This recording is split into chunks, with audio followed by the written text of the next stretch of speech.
Hey guys, Jim here from DrinkABeerandPlayAGame, and today I want to do a quick video for Yokoi Kids, the Game Boy of the Month club that once a month highlights a game from the classic Game Boy library. This month's game is Kirby's Dream Land, so I figured I would take a quick look at the only way I can play it, with the Kirby's Dream Collection on the Wii. Released in 2012, this comes with 6 classic titles: Kirby's Dream Land 1 through 3, Kirby's Adventure, Kirby Superstar, and Kirby 64, The Crystal Shards. The packaging's just great. All this great artwork, you open the flap and there's King Dedede and Meta Knight. You get all this cool stuff on it. Plus, it comes with a couple extras, including a CD soundtrack and a collectible book. The book's awesome.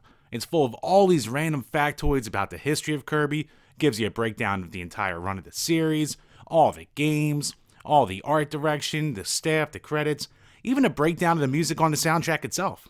The CD soundtrack, it's filled with a ton of tracks, and it's all in great quality, so that's always a welcome addition. Inside the game itself, it gives you an instruction manual which tells you how to control every single game and all the different control setups you can use. And then there's the game itself. Included on the game disc is a history of the entire franchise that's interactive that you can go to. Gives these cool little factoids about every year from 1992 until 2012, highlighting all the Kirby games that came out and some random stuff that came on in the country. With me being in the United States, it gives stuff about the Olympics or what president was out then. It makes me wonder if the Japan versions do the same thing. Kinda cool. With each game too, you can click on stuff to see little gameplay demos, more interesting facts about the game itself. There's just so much content packed into here, besides the games, which are of course great. So, with all that being said, let's take a look at Kirby's Dream Land itself. One thing that was a little bit annoying for me was the fact that it had this pink border, but after about 5 minutes I didn't notice it at all. There's 2 different controller options that I had available since I was playing this off a Wii U, so I used a Wiimote and the Wii Classic controller. The Wiimote felt pretty good. The buttons are nicely together, so going back and forth between what is essentially A and B felt perfectly fine. The D-pad's a little bit small, so I would find myself doing the upward motion to inflate a little bit more often than I would like. Sometimes I do it accidentally, which could lead to a cheap death, but it wasn't really a hindrance.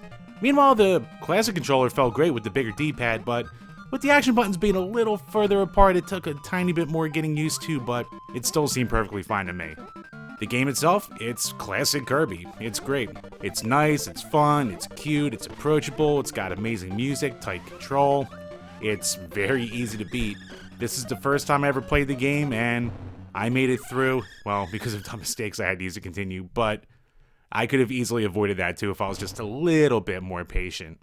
The game controlled great though. It was a ton of fun, even though you don't have the absorption powers as you do in the later titles. For what it is, it's a hell of a fun time. One thing I did notice about this version of the game is I couldn't get New Game Plus to start. Whether it was with the Pro controller or, well, the classic controller or the Wiimote, I just couldn't get it to hit the select button. So I don't know if there isn't one mapped out to the controller in this collection, but maybe I'm just a dum-dum, but I couldn't get it to work. That annoyance aside, this is just, it's a great, convenient way to play through Kirby's Dream Land or any of these classic Kirby titles. And if you have someone in your family who's a big Kirby fan, hit up your local GameStop, see if they have it there. Hopefully you can get it for 30 bucks or less, and I would say it's a great pickup, and it's a good present for this time of year for your retro gaming fans. So, that'll do it for today, guys. As always, if you enjoyed this video, give it a like, comment below about which of these Kirby games is your favorite, do you have this collection, and as always, check the links below for Yokoi Kids to see all the fan submissions from everyone else who loves the Game Boy. Till next time, guys, cheers. And oh yeah, happy holidays and Happy New Year!